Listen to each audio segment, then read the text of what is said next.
As people are coming in yet, we'll get settled.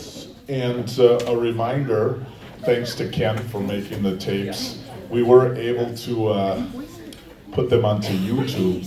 I checked it out. You look great.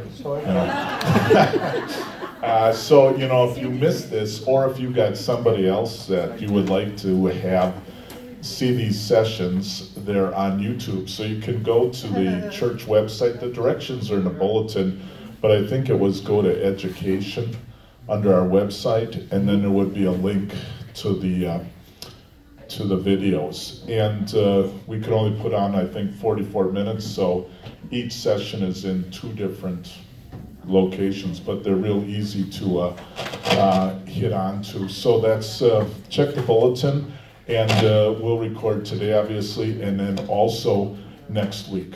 So we'll begin with a prayer. Lord Jesus, bless our time this morning. Help us come to a better appreciation of this unique place where you walked during your earthly life in this world. Help us also to come to an appreciation of the history that is given to us in this place, and especially in Holy Scripture. Bless us as we study today. In your name, Jesus. Amen. So with that, I give you Dr. Lorenz. All right, this is a little bit of a review. You all got one. Remember I said there was no handouts last week, but you have to use your hand. It's proved very useful. I used it in the World Mission Field, and this morning I got an email asking more information about that. It reflects the fact that the Holy Spirit concentrated his revelation at 5 periods in the history of the world. And each of them, amazingly, was about 500 years apart. And that doesn't include creation or the flood, that comes before. But these are the parts that are what we would call part of the scriptural heritage that we are looking at. You'll notice there that if you have your hand right there, the pinky is Abraham, and the ring finger is Moses, and the tall finger is David, and the pointer finger is Ezra. The hardest one maybe to remember, but there's a story behind that. If you went to a Christian school, and many did, the teachers were so thorough that by the time they got to the end of the Old Testament, they were so far behind that they told the kids, oh, you'll study that over summer. As a result, there are very many people who've never heard of Ezra or know how important he is. He's the guy that made sure that the scriptures that God had inspired and caused to be written were not lost when the temple was destroyed.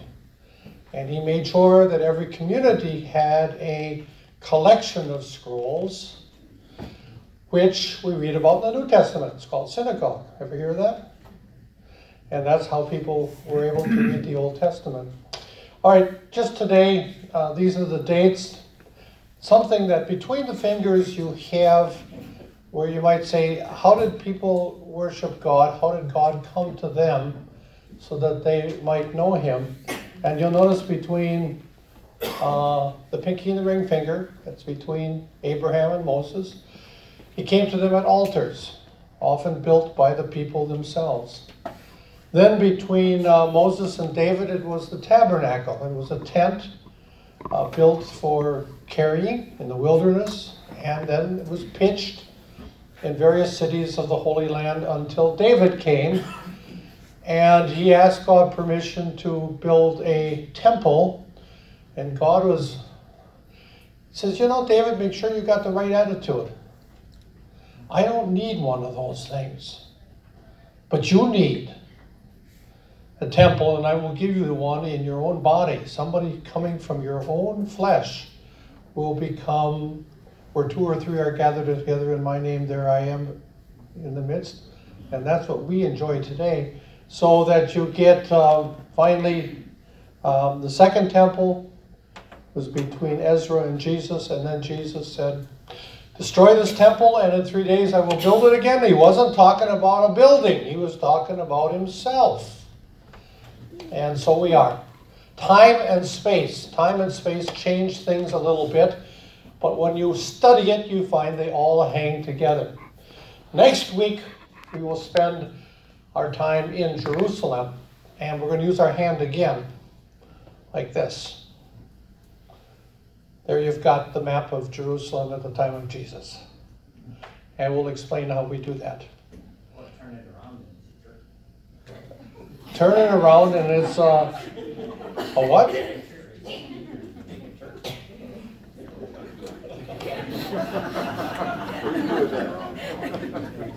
For those of you who are looking at the video, okay.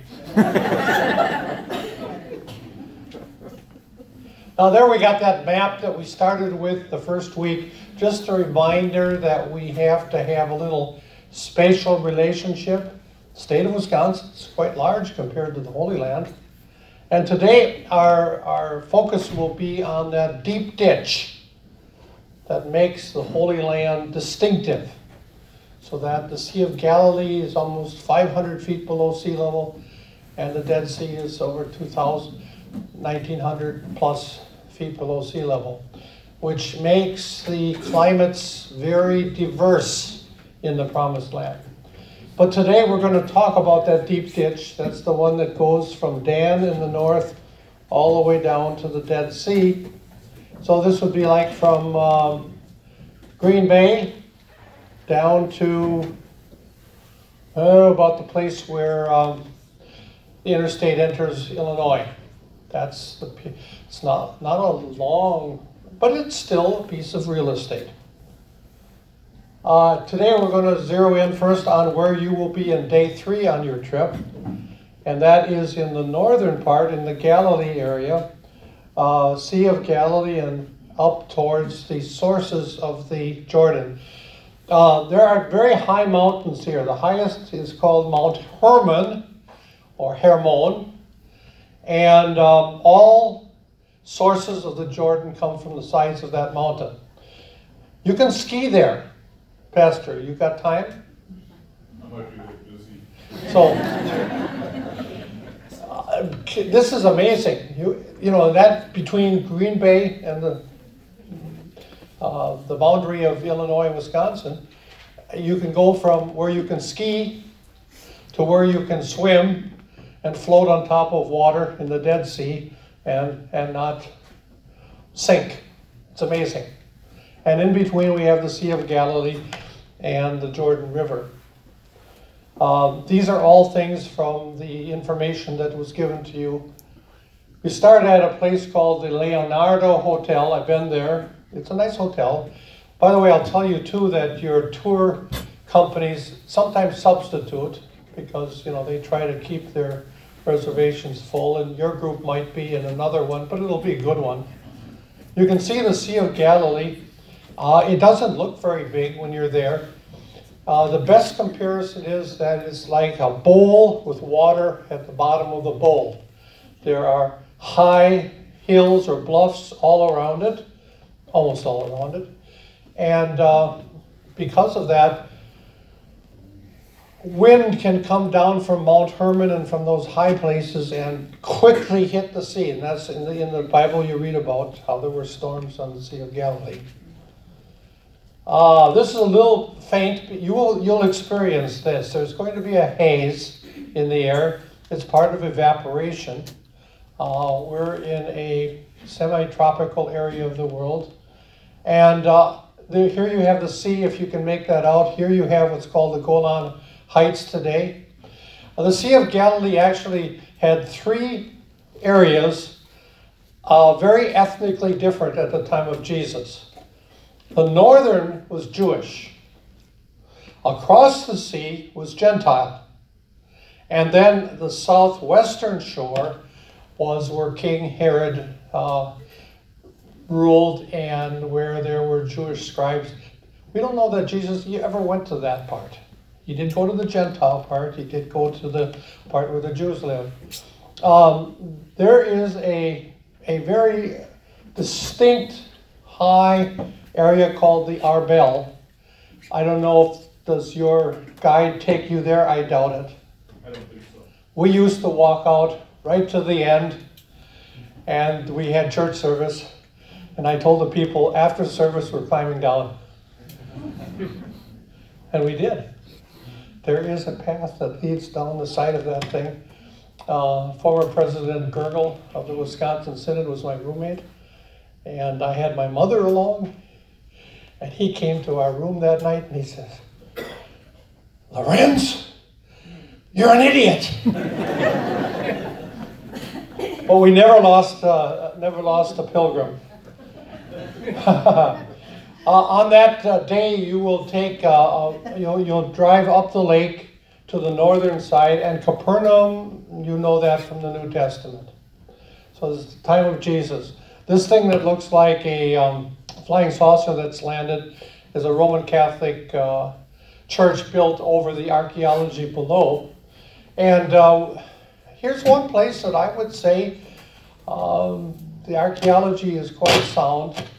A house that was revered in the early Christian centuries as the home of Peter.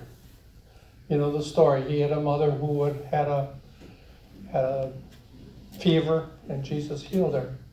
All of this is archaeology. People didn't build that way. These are the foundations that are left after all the centuries. But right underneath it is where Peter's house was.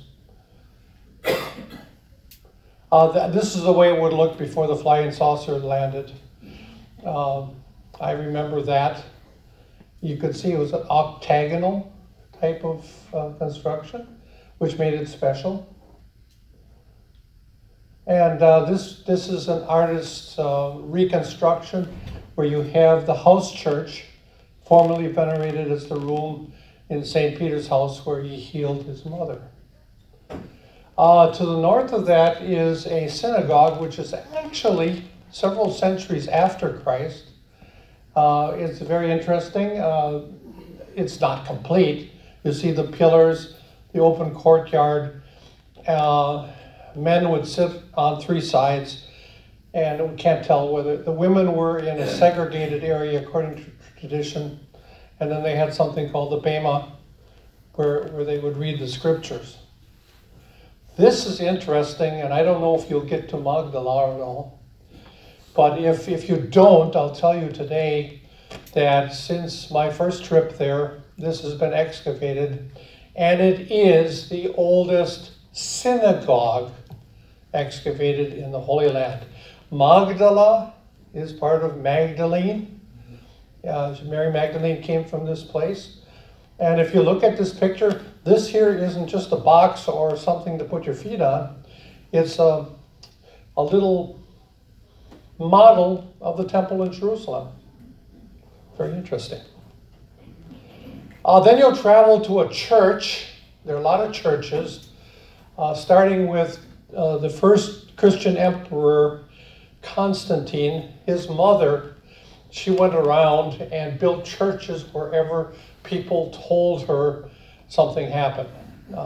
You have to kind of take a little bit of it with a grain of salt, but she said she found the true cross in Jerusalem, and she found the place where they had the multiplication of loaves and the 2 fish, you know that from New Testament. This is a mosaic. Until about the Arab time, mosaics were the preferred artistic medium in the churches. And mosaics are little pieces of stone that artists arrange, and then you step back from it and you say, oh, that's a nice picture. Did anybody see mosaics ever? Okay, some of you have. Now this is north of the Sea of Galilee, and this is a hill that's called the Mount of Beatitudes. It's northwest on the sea, and you can see that in the springtime you have wonderful grass where people could sit. And there are some acoustical properties to some places along the Sea of Galilee where someone could either be in a boat, you know that story in the New Testament, speaking to people on the shore, or on the shore, and large crowds could hear. I don't know if Pastor Krause could be heard all the way up this, But we got these things, we modern people. But there was a time when people were put in the ministry because they had booming voices. There is a church, there always is, on this hillside, and this is called the Church of the Beatitudes. It's worthwhile going in. It's by an Italian artist, not that old, couple hundred years. And this is looking back at the sea from what the Old Testament calls the tribe of Naphtali. And the symbol for Naphtali is a deer running. And for all of you Bucks fans, you can put on your Bucks cap as you go through Naphtali. Sea, you see it below. And this is a typical, when you capture the sea, it's like water in the bottom of a bowl with hills all the way around. About 40,000 people at the time of Jesus lived in the plain of Gennesaret. And it's not that highly populated today. It's one part of the Holy Land where you can pretty much say, I could be back in the time of Christ. If you Har-Meron is mentioned in the Old Testament in the book of Joshua, Judges. And today, it says something about forests. When the iron horse came in during the Turkish time, they cut down all the trees. What did they use them for? Fuel for the trains. And so consequently, large parts of the Holy Land were denuded and weren't at all the way they were at the time of Christ or the Old Testament. The Jewish Zionists who came back made it a special point to plant trees. I planted one. I'm a Christian Zionist. And there are parts of the northern that you go through them, and you could be in northern Wisconsin among the pine trees and stuff like that. So that kind of, you'll see some things like that. Har-Meron here is not so forested, but here you have pictures of a pathway and these more stubby trees, M-A-Q-U-I, Mackey, they call it. One tree that I don't have a special picture of is the olive. You get to know the olive tree. My wife knows that I go. That's the one thing I wish God had planted in Wisconsin. I go to the store and pay a lot, but I love the olives. You will go north. Here's the sea, and you'll go north, and you go past a place called, well, you may say Hazor, Chatzor in Hebrew, Chatzor. In the book of Joshua, in the book of Judges, it says it was the head of all the Canaanite kingdoms. It was a very important city, and we find it mentioned outside the Bible. This happens to be the three-tiered gate at Chatzor. Again, these are foundations. Bricks would have been above that. It was one of the cities that Solomon built as a fortress city. Looking north in Naphtali, there you see pine trees and you see some of that forestation.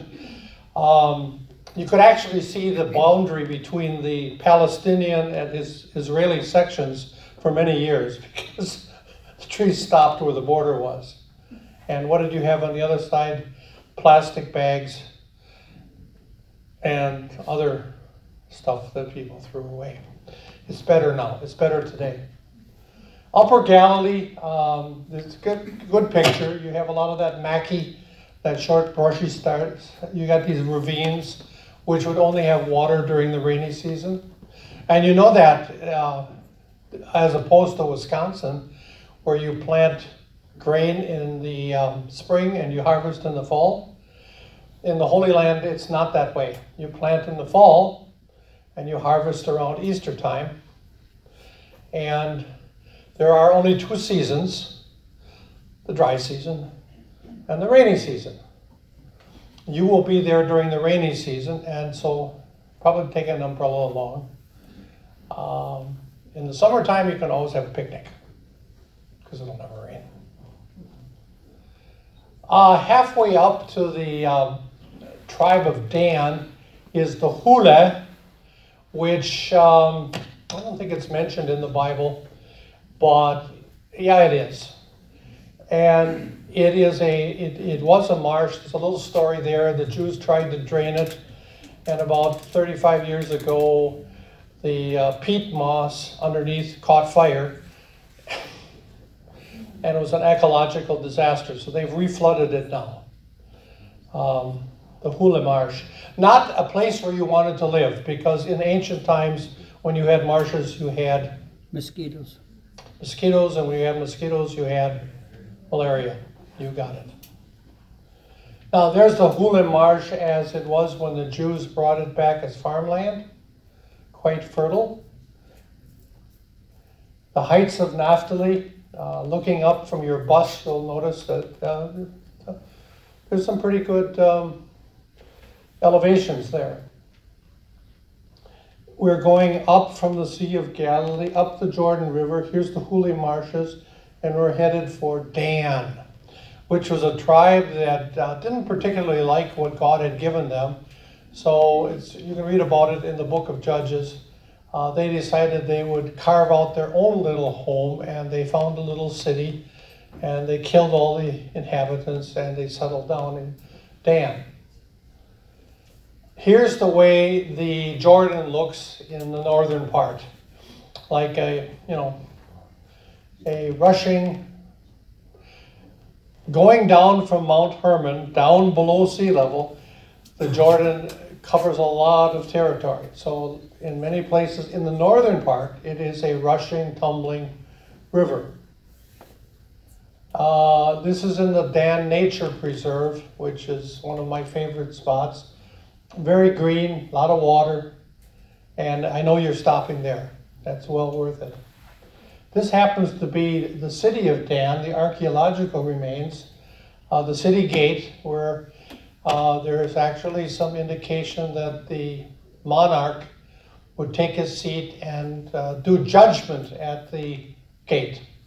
And this happens to be the high place of Dan, mentioned in the Bible. High places where you worship whoever you defined as your God.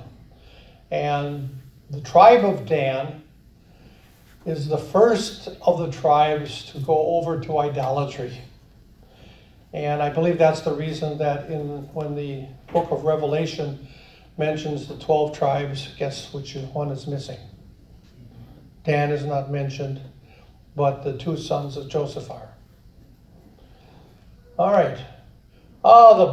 I remember as a young man going to the Banyas waterfall and cavorting with my archaeological friends. This was a place to go where you could swim. It was refreshing. It was cool. It's the Banyas. Banyas has in it, in Arabic, you do not pronounce the P. There was a person at the United Nations, Boutros Ghali. All right? Boutros is Peter, Petros. But they don't have a P, so it's a B. Banyas is like Panias. This is where they worship the god Pan. And this was his grotto in the side of the mountain. And you could see one of the sources of the Jordan come right out of that cave and fill these things, and then they go down into the Jordan Valley. And it was in New Testament times called Caesarea Philippi. And that's where Jesus said, the gates of hell will not prevail against it. Those grottos there were called the gates of hell. And he was talking about idolatry and false religion will not overcome Christianity. There it is. And these little things are niches where the gods were worshipped at, if you want to say, Panias or Banyas. This is a diagram. You see the grotto there. You see that there were some churches built here. It's a whole area that I know you're going to walk around some. I told you about the forests of Upper Galilee. You can travel, you won't, but you could travel over to the Mediterranean. It's a wonderful drive. It was also called Fatah land. And I remember missing a Katusha rocket by not much. Yeah, back in the days. Your driver doesn't want to go there. Have you heard about the forest of the cedars of Lebanon? They are truly majestic trees, and they were used for shipbuilding by the Phoenicians. There is a cedar of Lebanon, a very majestic tree. Now, when the Jordan descends towards the Sea of Galilee, you say, that's the Jordan? Now, here, time and space. What's happened in the last 150 years is just about all the water from the Jordan has been diverted for use in cities and villages. So the Jordan that once was ain't there anymore. If any of you came from Arizona, you know what we've done to the Colorado River. Colorado River that goes out of the United States into the by Baja California it's not even a stream anymore because all the water has been diverted. This is the way it still looks today entering the Sea of Galilee. And you can and once upon a time the shore was up here, and on the right side was a place called Bethsaida, which means a house of fishermen. And on the other side is Capernaum. Yeah, we've learned in the last 10 years that Bethsaida in the Old Testament, that's moving from the Jesus finger back all the way to the time of Moses, or to time of David, excuse me, was the home of a nation called Geshur. The king of Geshur gave his daughter to King David in marriage, and they had a son named Absalom. You ever hear of him? All right, so this is kind of interesting, and there are ruins there. I don't know if they'll take you there or not. I know the excavator, he's from Nebraska. You will have a boat ride on the Sea of Galilee, which is always an event. And I hope you sing some hymns. And I don't know if it'll be called the Jesus boat or not. Some are, some are not. They did find a boat at a place called Genosar, which was excavated about 20 years ago. And I remember my wife and I went to see it, and we went to the lecture, and we thought we could pick up a bus to take us back to Tiberias. That's where your hotel is. But the buses had stopped for the day. So we walked 10 kilometers. Never forgot that. Oh, there's what they call the Jesus boat. They're adapted today for tourists, of course. Now we go to the next day on your trip, where you will leave the Sea of Galilee, and you'll head down the Jordan River, where it becomes much slower, and today much smaller, till whatever is left empties into the Dead Sea. So that would be from Tiberias to a place called Beit She'an, which is one of the biggest archaeological things that you will walk through. Very good to see. Past Jericho, and all the way down to the southern end of the Dead Sea on day 4. If your bus goes right past where the Jordan leaves the Sea of Galilee, you might see some Pentecostals doing baptisms.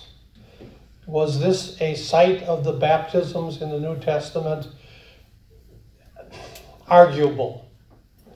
It certainly wasn't the place where John the Baptist did his, nor where Jesus did, but you'll find them there. Now you come very shortly to this place called Beit She'an. A tell is like a layer cake built up. All right, 3 things the city needed to have in antiquity in order to be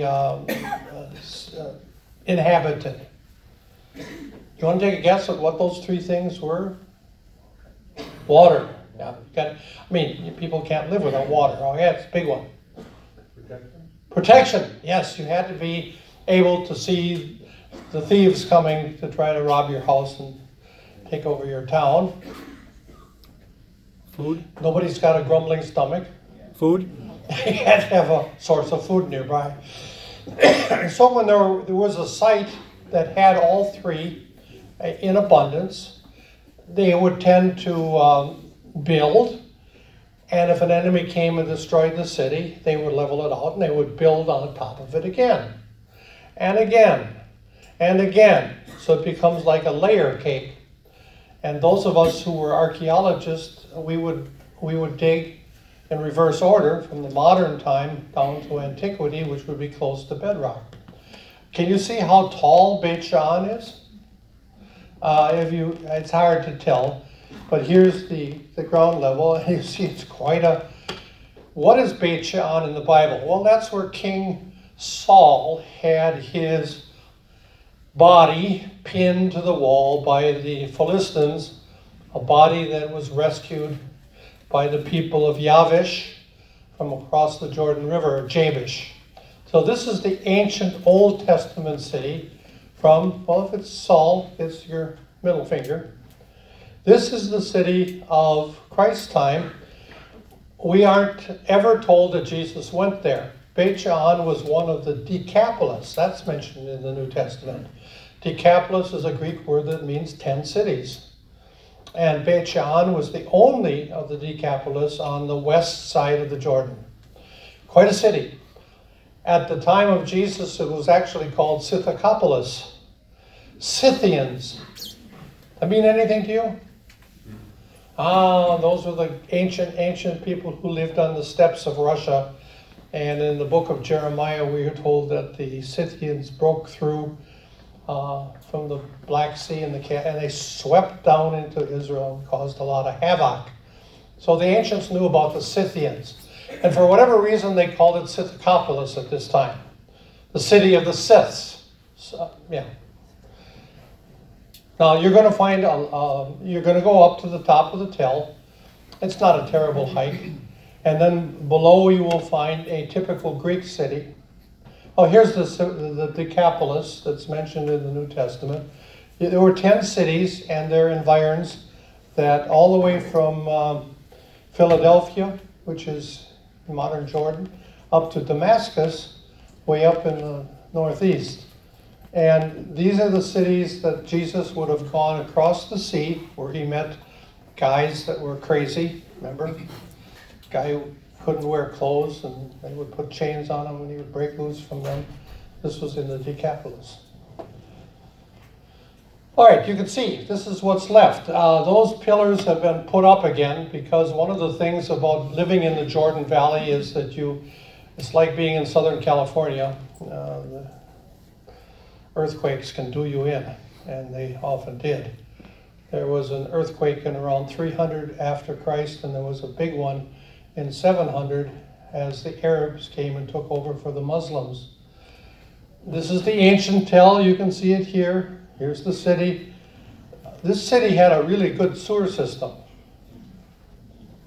They made sure that the river coming down off the hillsides would go under the city and wash all your whatever out. And you can go into a place there where I think there are some, it's like a 24-holer. Some of you oldest people will know what a 2-holer is. And a little shack in the backyard. Well, they had a 24-holer, and they were all, you could sit there with all your friends in a row. Don't miss that. That's one of the things you want to take a picture of. Here's an aerial picture of the end of the main street was laid out in typical Greek-Roman fashion. There was a Cardo and a Decumanus. These are two streets that would go like this. Jerusalem would have one of those too. And then you see this. This is where the Saints and the Patriots played back in those days. Oh, they were into sports big time.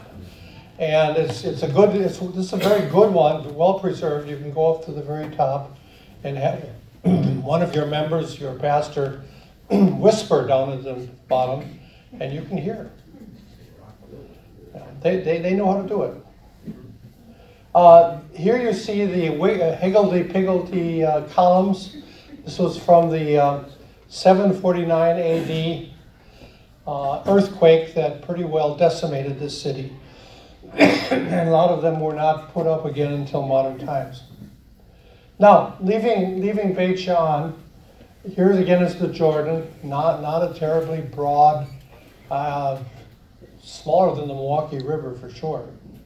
And here's the Golan Heights, and then you have there are 4 streams that go into the Jordan from the desert, because the east bank is higher than what we call the west bank, or where Jerusalem is and where Samaria is.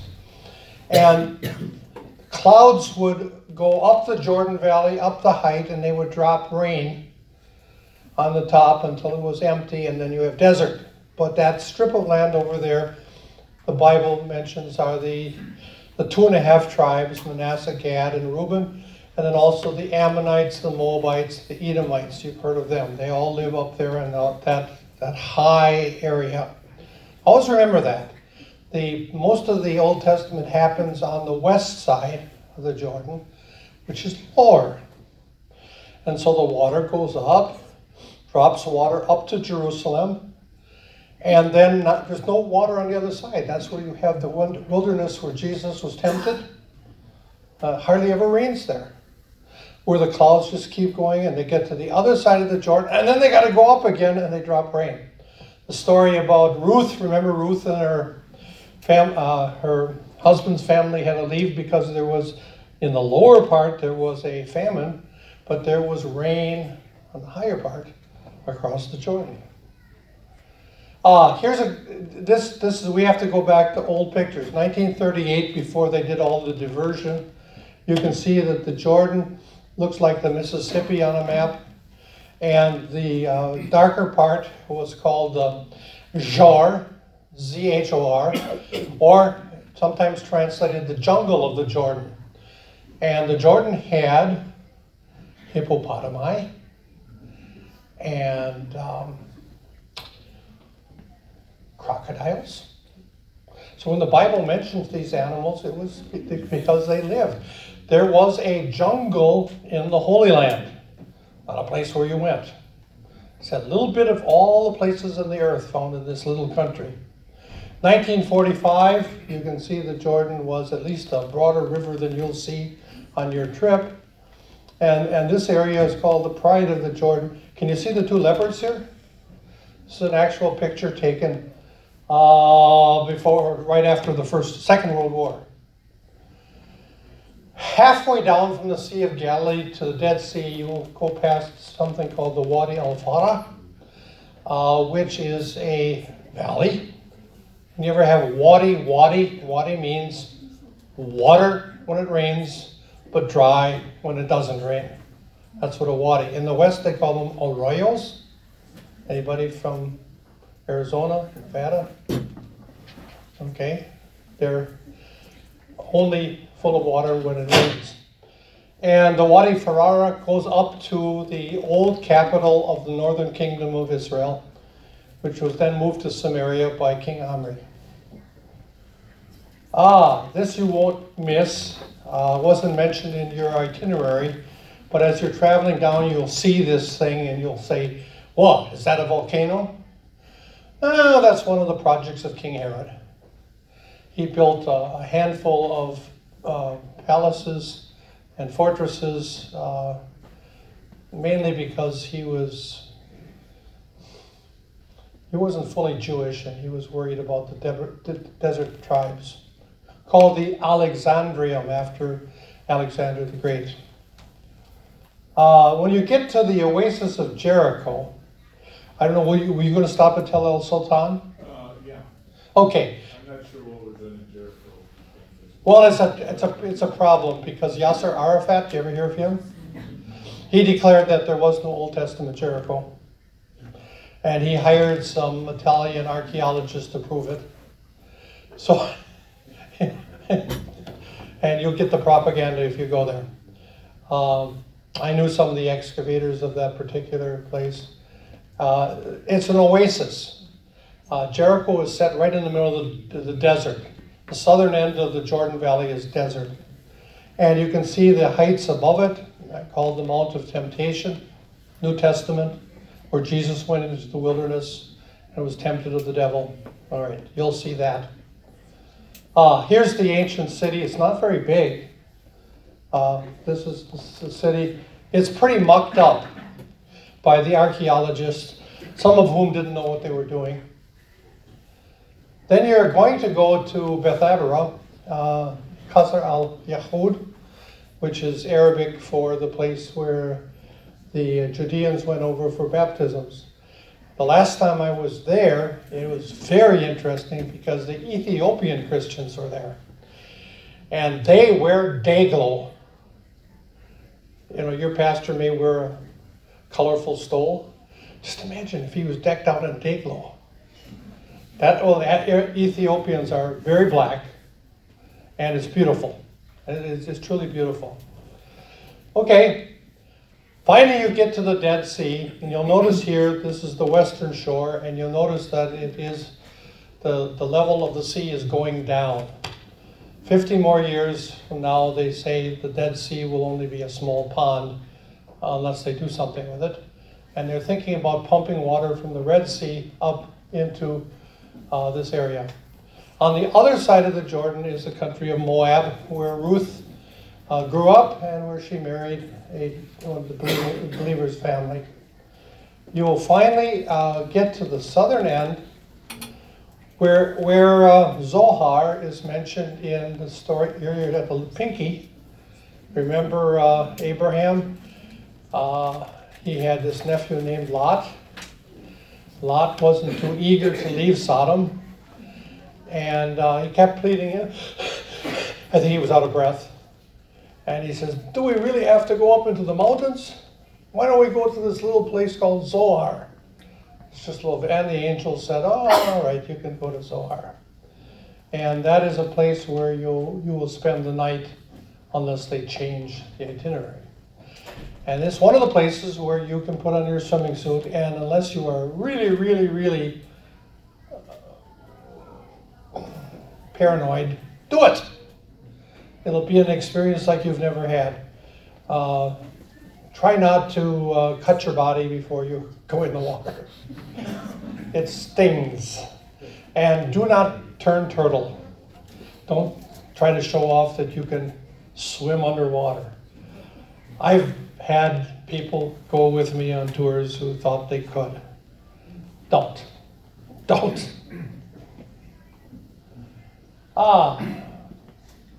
Now, we will go to day 5, where we go from the southern end of the Dead Sea, past two places, Masada, which became famous, built by Herod, but taken over by the Jewish rebels against the Romans in 70 AD.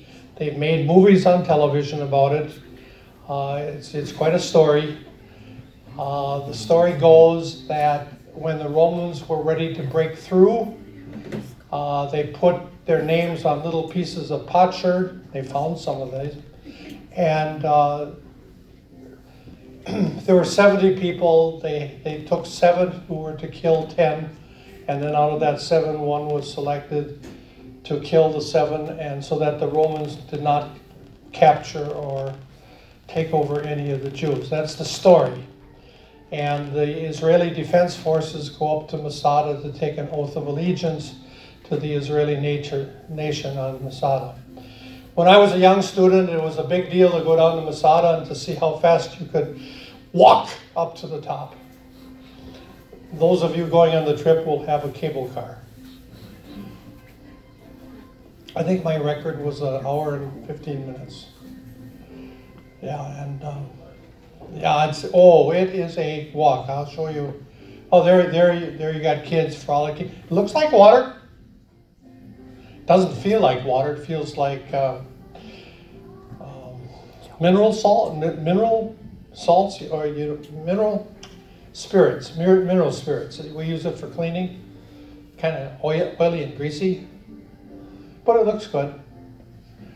This is Masada. It's a natural butte on the shores of the Dead Sea. And all the way around, the Romans actually built a wall around this thing on all sides. The siege lasted for 3 years after the fall of Jerusalem. And on the top, you will have all kinds of things that the Jewish settlers built. And on that end, I'm going to show you the picture. Herod built 3 palaces on 3 levels. They're amazing. The lower, the central, and the top. Behind that were storage. He kind of thought that he'd have to go there if he really got into trouble. This would have been his escape. He never went there, but he built it just in case. There you have the 3 palaces again, and the storehouses on the top. And this is an artist's drawing of how the Romans built a ramp. I mean, the Romans, they always got their man. They had this, and they built a ramp all the way up on the shortest side, and then they took a siege tower like this, and finally on that day when the Jews knew that the Jews were here on this picture, that they would fall, they cast lots to see, so that nobody would be captured by the Romans. Traveling farther north from Masada, we come to someone, the Arabic name for the place is Khirbet. Khirbet, K-H-I-R-B-E-T, is a ruin. If you have a map today that has Arabic and